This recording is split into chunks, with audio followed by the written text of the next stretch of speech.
our This merry crew. conference will now be recorded. Oh yeah, Cheyenne's got to say her. Yes, we're being recorded. This is an electronic virtual meeting, and um, therefore be aware that other folks will look at this at a later date and inform themselves accordingly. Before we go any further, are there any declarations of conflict or pecuniary interest? Wayne, nothing from you? No, nothing from me. No? No. Okay. Public question period. We don't have any public that I'm aware of. Cheyenne? Nope, none. No, They're not no interested. questions. Okay, that's good. Additions to the agenda. I do have two additions under new business. One is property-related issues, and hopefully John comes onto the call for that. And also speed and passing enforcement on Highway 9. So just a discussion point on that.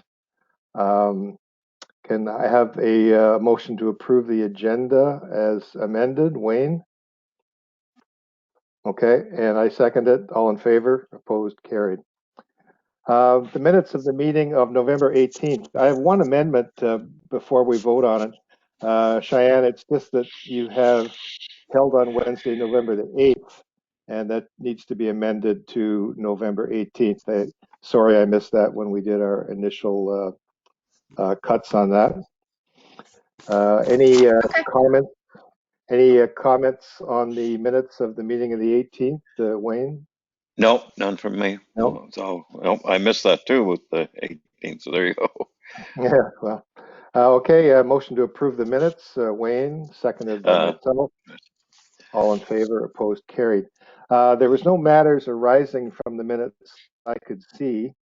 So we'll move to the next item, which were John's items. So we'll hold that down for now. The updates on the provincial offense officer and the bylaw, the speeding offense charges. Cheyenne? Sorry, Mike.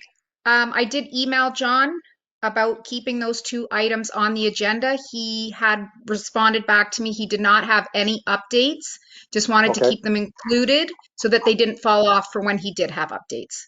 Okay, perfect. So Okay. we'll, if you can make that note to the file and the false alarm report. Okay, so one second, get my notes up here. So we are reporting for the month of October until the end of 2020. So for the year, we had 102 false alarms. Now, because we changed the year to go from, the year of to a 12-month period, I'm not going to keep saying, for the year. So instead, I'm just going to do it by the month. For October 2020, we had 9 false alarms that included 4 first alarms, 2 second alarms, and 1 third alarm offense letter has gone out invoicing for the $500. November, we had a total of 7 false alarms, which included 3 first offenses, 1 second offense, and again, another third false alarm invoice, which has gone out.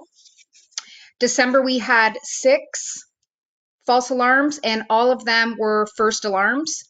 Now, I did hear back from the property owner that received the third false alarm, and they were not the owners of the property during the first 2 false alarms, so it's reset them back to 1. And that's where we stand so far. Oh, okay. Any questions for Cheyenne?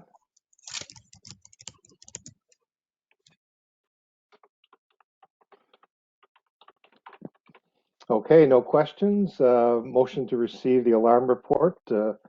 Wayne, and seconded by myself. All in favor? Opposed? Carried. Thank you, Cheyenne, for that. Welcome. And this will be a big report, Anne. Nothing to report, I'm afraid. Okay, I'll give some background to Inspector Ward. Ann is on the Mono Community Policing Committee, and the Community Policing Committee is a function of Mono Council and the Police Board, and they do work within the community to encourage traffic safety and community watch and different things like that.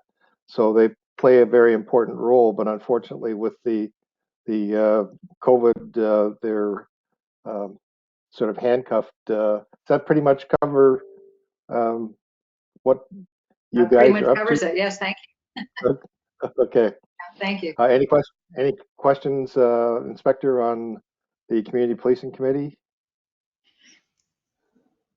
Thank you, Mr. Chair. So, and who sits, does someone sit on that committee from this office, or how's that been working? No, well, usually there used to be the community safety officer would do it. Paul Nanskavell used to be the person who was there longest. And then, gosh, one of the ladies who was there, she did it the last year, but she was only at a couple of the meetings. She just couldn't make it the other times. Is that Shannon? Shannon, that's right. Yeah. Yeah. Okay. Yeah. So So I'm not sure who's supposed to be there now. okay. Well, one of the things we are doing is we're looking at putting a new media/community services officer in place here. So that'll be Okay. something that person will definitely, we need a seat on that committee for sure. That would be great. Thank you. So once we just put out the expression of interest yesterday. So once we get that position filled, then we'll definitely get everybody connected and go from there. Okay. Thank you. That would be great. Excellent. Thanks for that. Item 11, Joint Policing Board meeting report. Well, we actually had that meeting was the 23rd of September, and I believe we may have discussed it at the last meeting, so I don't think we can just ignore that minute. Okay. Now, Inspector Ward, just a quick overview of the report that you sent us. I'm sure everybody has a copy of it, and you don't really need to go line by line, but just anything, any highlight or anything that you think is trending in the wrong direction or the right direction. Okay, thank you, Mr. Chair. So yeah, I'll just touch on a few things. I go a little bit overboard and I kind of dig into it when I see it to try and find why it is what it is. So if I get rambling, just shut me down. When I go through the violent crimes, I mean, the only thing I see that is the assaults have gone the other way from 5 to 1. And again, that one in the fourth quarter was an argument between two co-workers where one was charged with assault. So moving on to property crimes, we see an increase in theft overs for that fourth quarter. And again, just looking into that, you know, we're looking at a couple of construction site thefts, a storage unit theft, a theft of a vehicle where we had 3 people charged, and a theft of another vehicle from a dealership. Continuing on, the other ones that I always keep an eye on, the frauds and mischiefs. So again, the frauds, a lot of them are the telephone and banking style frauds, identity theft frauds. That continues to be an issue, you know, not just in Mono, but province wide. We're getting hit with a lot of those. So continuing on, again, just some traffic stats that I'm going to throw out for Mono for the year. We had 98 ride checks. We had 10 impaired by alcohol charges, and we had 114 administrative driver's license suspension charges or impounds. Carrying on to the billing summary. Again, I won't touch on a lot of these, but just as you can see for the violent crimes, the total billing hours for the year, as you can see, a bit of an increase there from 464 up to 528. When we carry on down into the property crimes, again, you see the theft of motor vehicles there. For that fourth quarter, there was 3, which increases overall for the year. The hours have increased a bit. Carrying on, again, you're looking at, so the property crimes overall for the hours for the year, you had a decrease. There was a decrease in the other criminal code violations from 85 to 39 hours. One of the things that we keep an eye on as well as the, as you can see in the billing statement, is the statutes and acts section. And there was an increase from 159.8 hours to 265.2 hours for the year. And again, when you look at that, the majority of those are in the mental health occurrences, between mental health and trespass to property act.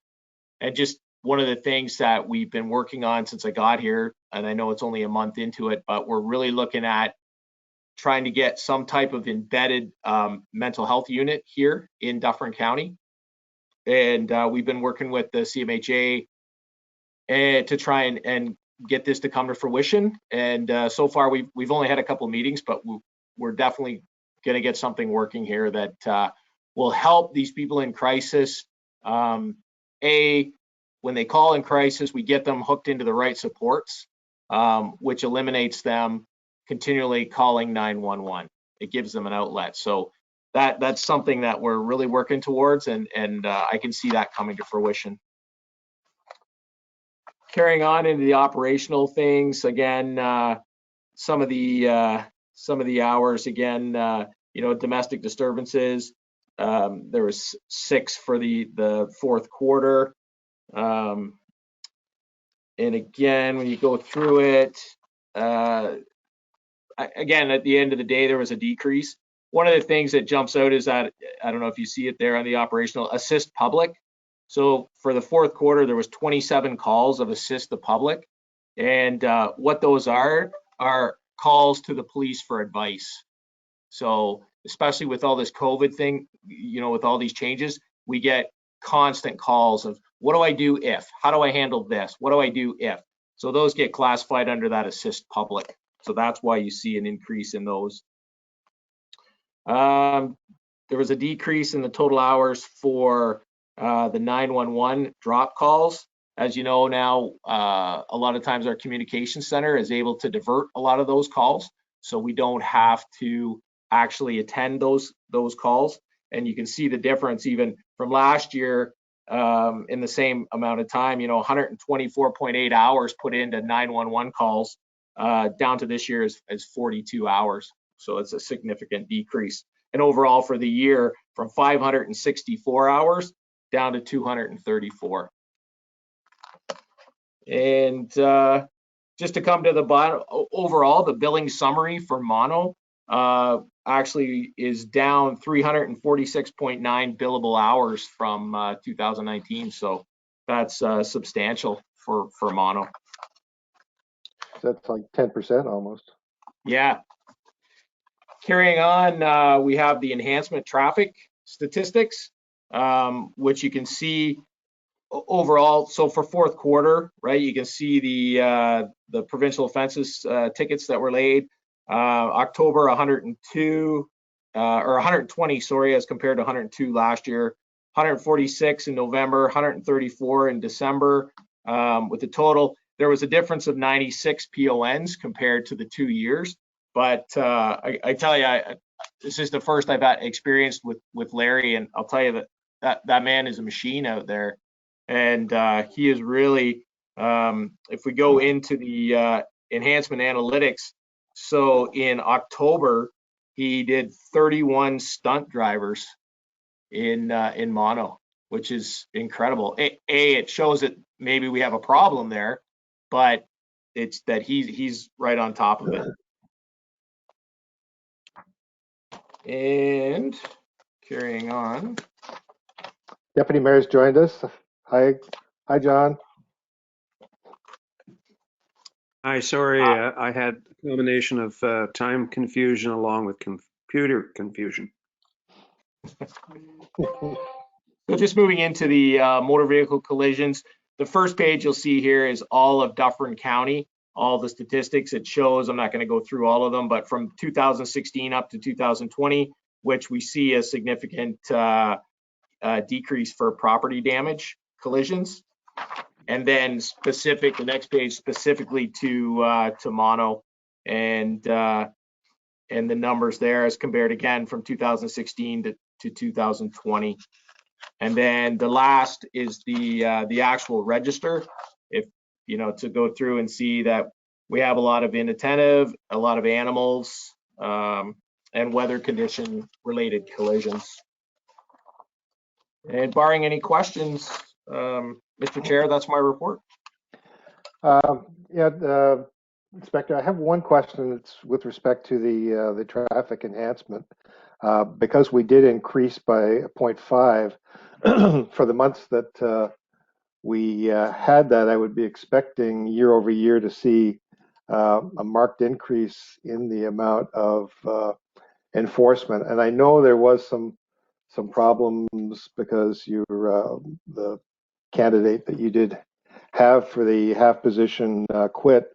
But are we satisfied, or should we be satisfied here in Mono that we're getting our 1.25 FTE's worth of work? And I'm not going to say enforcement, because if community patrol is part of it as well, but we just have to be able to satisfy our council that the extra money that we have put forward for the enhancement is well spent, and that we're getting the value for that extra money. Any comments? So, and again, right, being new here and just getting an understanding of what he's doing and what the area is. So Larry has moved to basically working full-time hours now. I believe he's working 9-hour shifts, which will satisfy the 1.25 enhancement.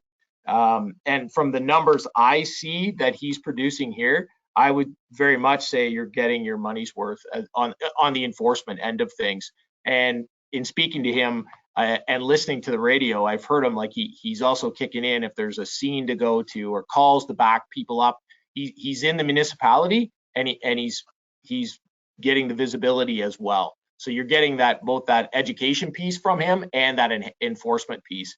So that's to answer your question. I feel that you are getting bang for your buck with him for sure. Okay, I noticed our part threes are way down this year from last year, and part ones are down substantially as well. Is there any? Have you been able to draw any conclusions about that? So I can't, but the only thing I can say is if you look, especially the part threes, they had one heavy month, which was September. So there was 115 as compared to 30 this year. So that's where your numbers get skewed. And then in the part ones, you had one heavy month, which was March in 2019, which shows 514 as compared to 179 in 2020. So there's where you get your numbers skewed there as well. So I don't have an answer for you as far as if those stats are correct back then, but that's where you're seeing your difference. Well, March is actually a past phenomenon that was known as March Madness, where the folks at the detachment basically competed against each other with the amount of ponds that they could write. So if you can resurrect March Madness, I think we might okay, get your numbers back up again. But we should have March Madness every month. Yeah. And again, right, like I know, and I can't speak for the Dufferin officers because I wasn't here at the point, but I know the whole COVID kind of slowed the enforcement down a bit. Guys had to get the mindset that, if they're wearing the PPE and they're having contact with the drivers, that they're okay. So it doesn't look like the numbers dipped that much, but that was a bit of a concern for some places, and I'm not specifying here at all. I just know that was an issue. But so those dips are basically based off of two separate months, where in 2019 the numbers were really high, and then this year they didn't seem to meet those benchmarks on those months. Okay, any other questions from the board? No, nothing from me. No. Deputy Mayor? I think you covered the questions I had. I'm always aware of the fact that at some point, especially around the budget time, I'm going to be asked to justify the additional expenditure for policing. It's okay for now because, quite frankly, we have quite a hole in our budget from the standpoint of POA revenue. So we have both things working against us. The absence of traditional POA revenue due to COVID and the closure of the courts, coupled with a downturn in Part 1s and Part 3s. But I hope it will turn around for the better.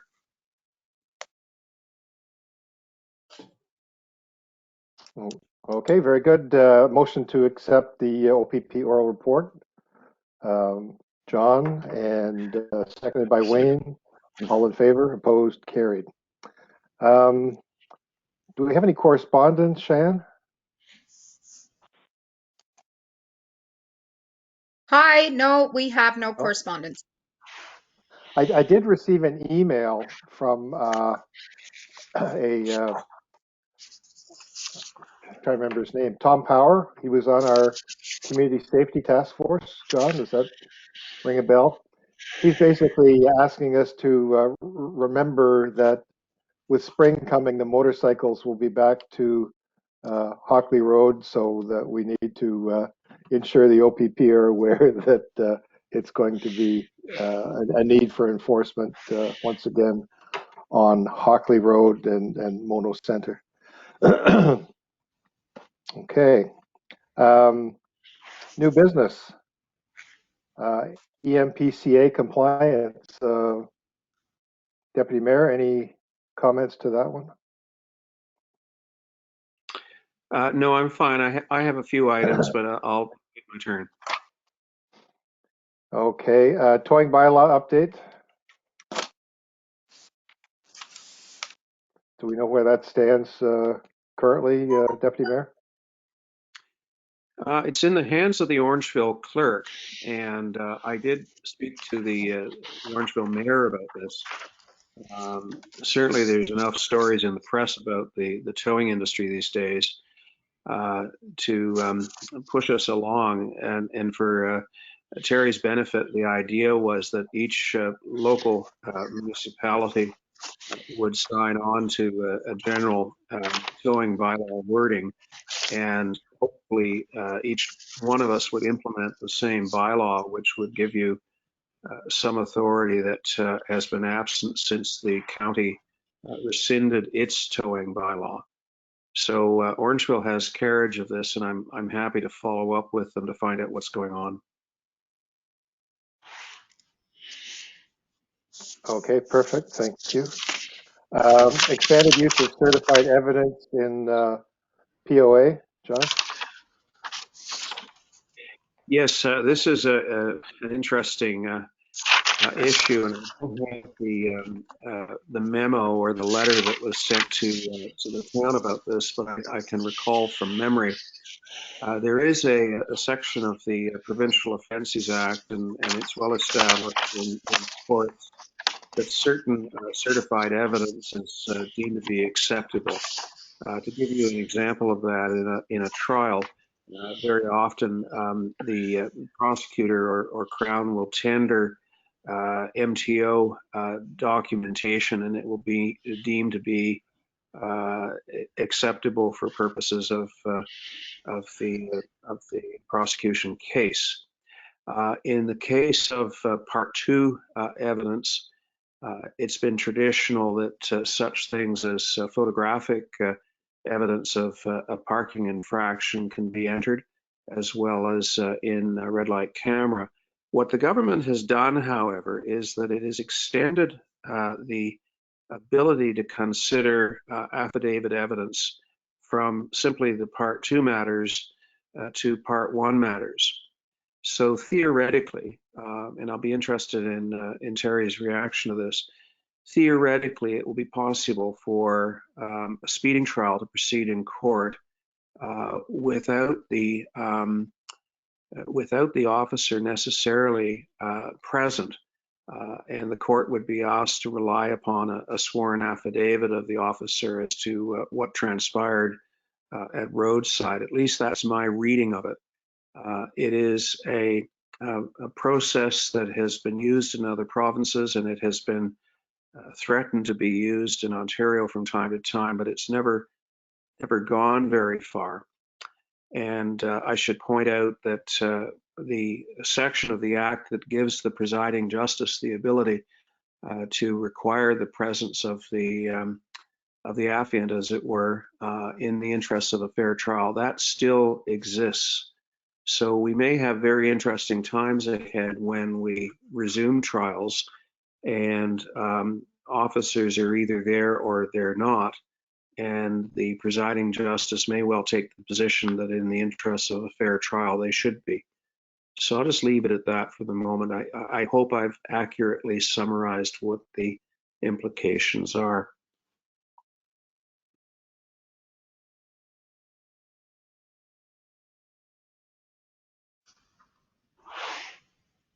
Inspector, any comments, or you up to speed on this?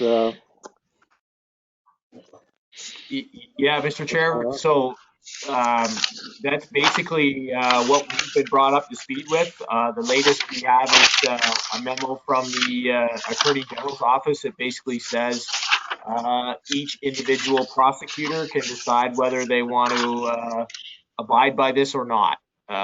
You know, my opinion is it's kind of hard to cross-examine someone from a piece of paper, but I guess we just have to wait and see.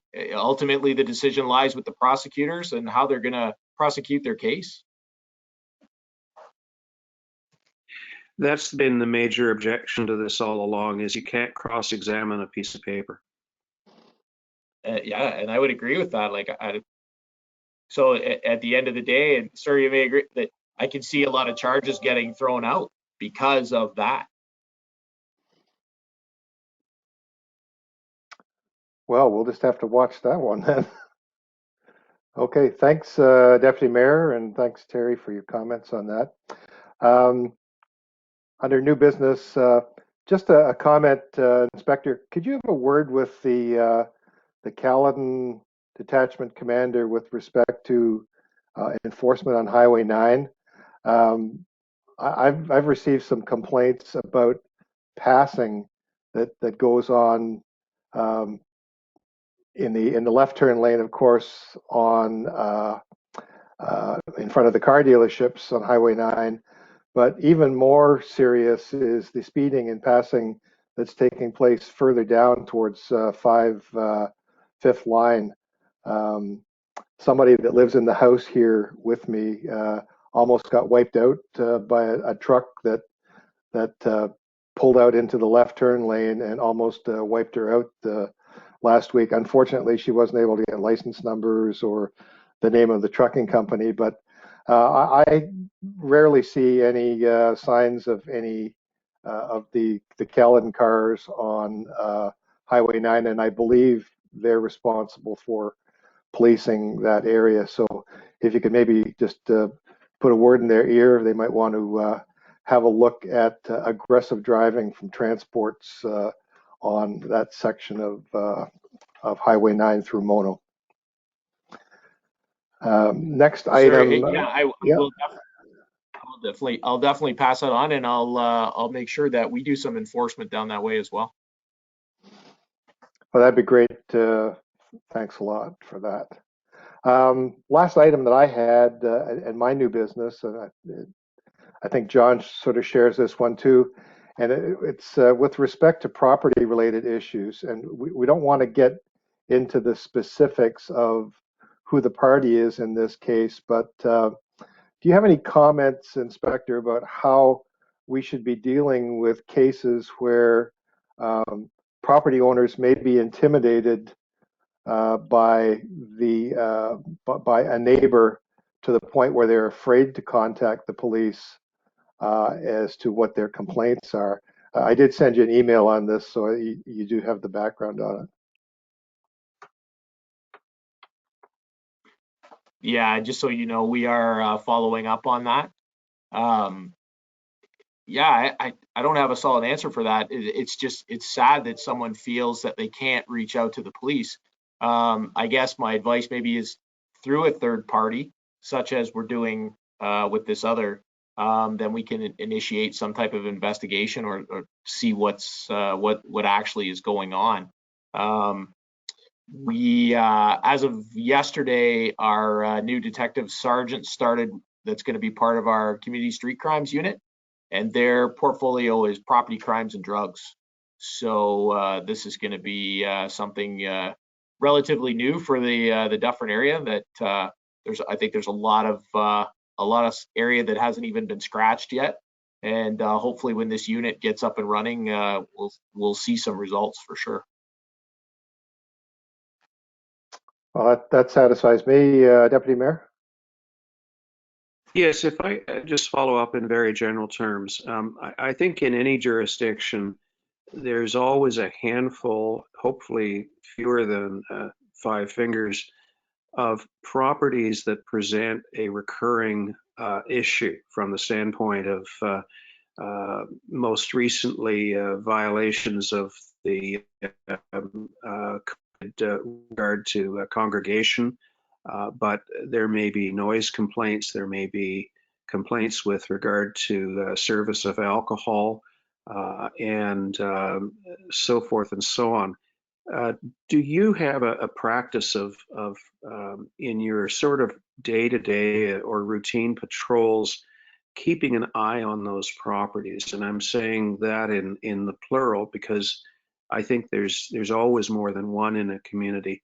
But I think the community, our residents, would be reassured if they knew that these things are on your radar.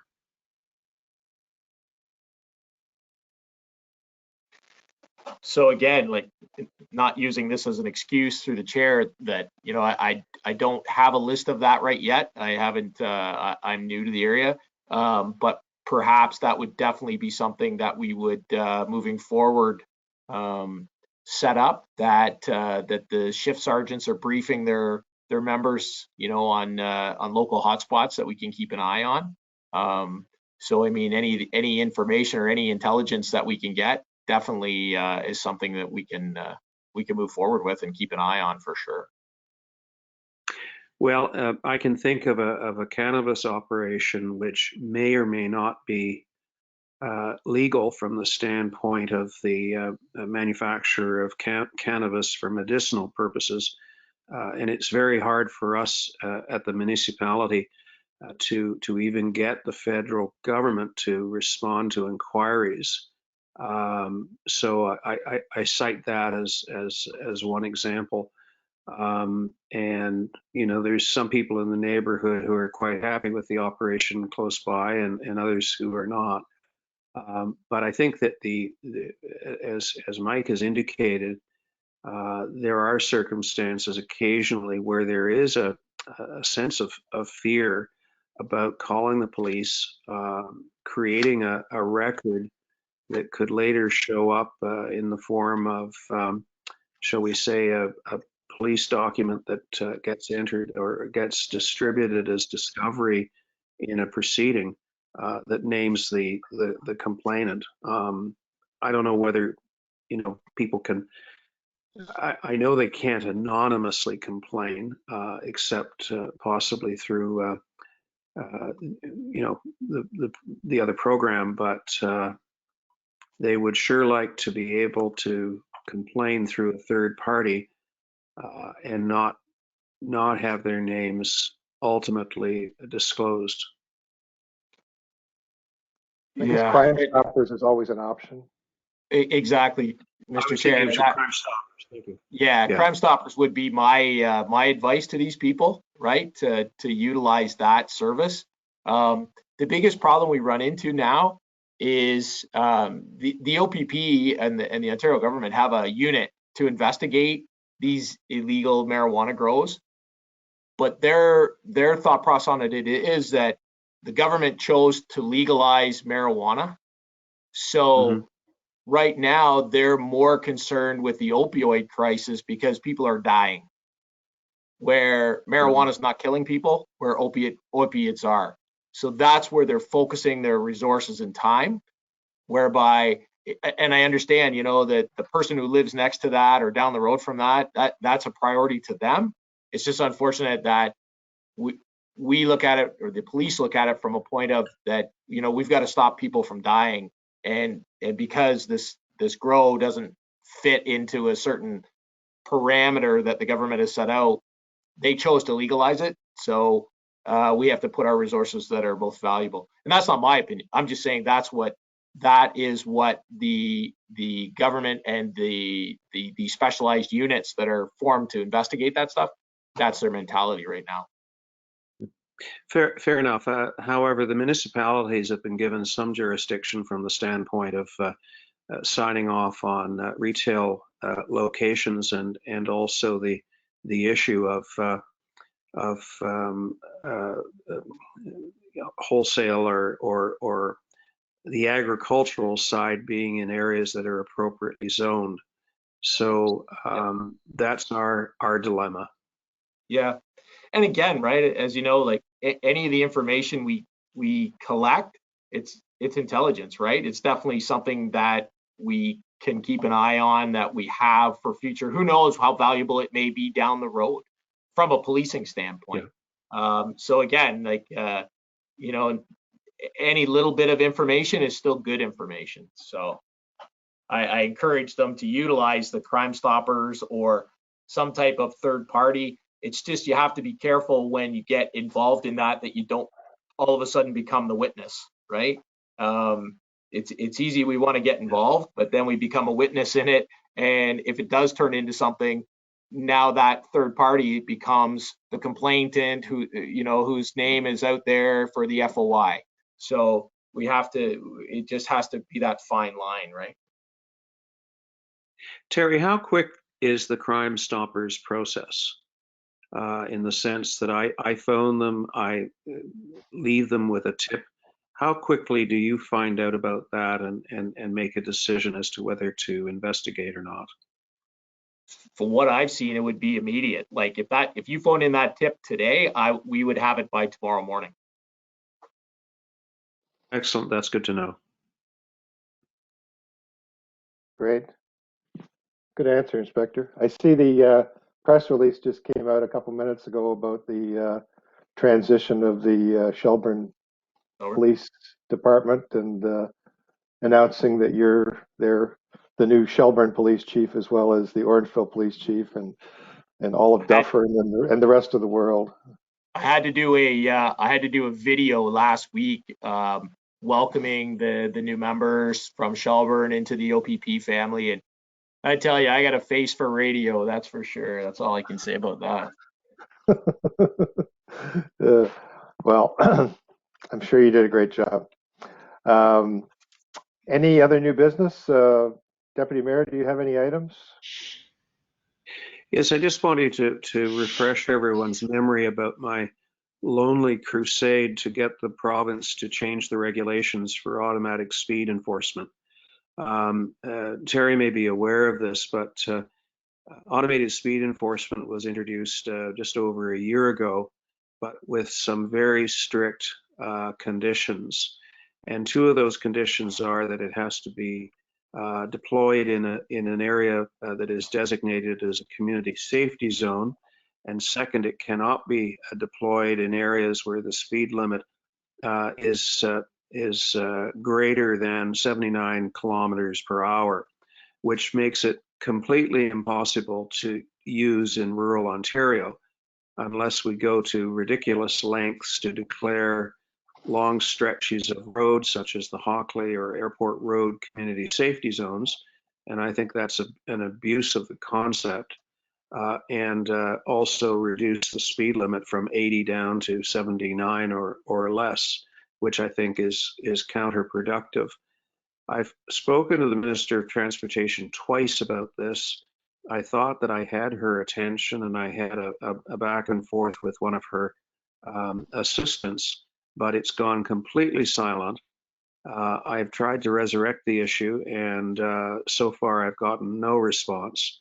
And I'm not going to let up on this, because I think it's very important that we, at least in theory, have the option of being able to use this technology in places such as Airport Road and the Hockley. It cannot be used on provincial highways, as I understand it. So that's sort of an update for Terry's benefit and for the benefit of the board. John, I guess the initial complaint about was this is that you charge the owner of the car, you don't charge the driver, right? I think that was some of the history behind this type of enforcement. Well, yes, that's true, but it may cause the owner of the car to be a little more careful about who they leave their car to, who they loan their car out to. That's no different than insurance situations that find their way into the court. And again, it does not attract points.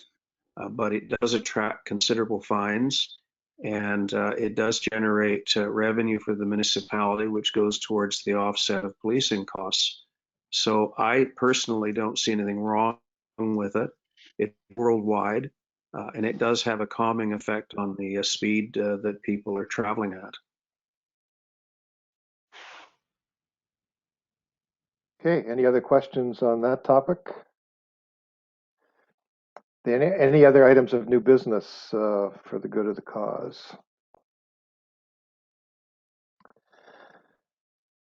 Okay, so Inspector, I'm really looking forward to the next 5 years up to your retirement that you're going to be with us here in Dufferin. And since you promised in your interview, that you told me you didn't want to become superintendent or leave. So I have no interest in going anywhere right now. So unless you guys run me out of town, I will be here. That's good to hear. We love dedication, and we know that between you and Larry, that everything's going to be all right in Mono, and that feel free to write tickets yourself if you find the time when you're out there driving down Highway 10. Okay, so Mike, yep. Mike, I just something just occurred to me for Wayne's benefit. I think that if we had Larry on the call, he could confirm my suspicion that in the case of stunt driving, very often it's the kids driving dad's car, and it's dad's car that gets seized and impounded for a week, and dad hesitates to loan that car out ever again to their kid. So I see photo radar as a little bit in the same league. It may not be the the driver of the car that's getting dinged, but the owner is, and the owner is obviously incurring a hardship in much the same way that people who loan their cars out to the kids who then stunt drive suffer the consequences as well. Oh yeah. I just I've heard I was just saying in terms of the argument that I think in the past when this was put on the highways, and I just remember that coming up as an issue. I think it's more of a kind of a political issue, and I think the other thing is where they were moving them around on the highways, and I don't think there was much tolerance in terms of miles per hour over or kilometers per hour over. That's I think it's at 100, and it's 100. The photo was taken at 101, as I understand.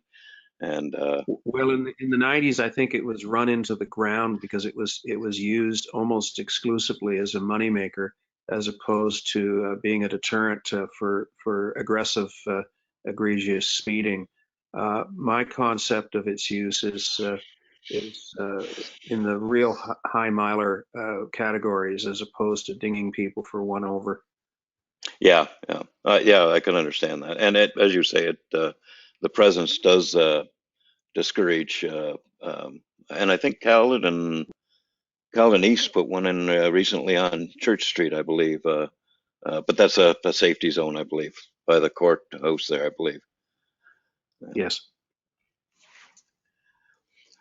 Yeah, you certainly would act as a deterrent once it's people are made aware. And they actually in Caledon they were almost had a campaign about saying this was coming and sort of thing, and it was going to when it was going to be active. So, Well, like Thanks, John. outside of any courthouse, they love scooping people whose licenses have just been suspended by the court and get into their cars and attempt to drive away.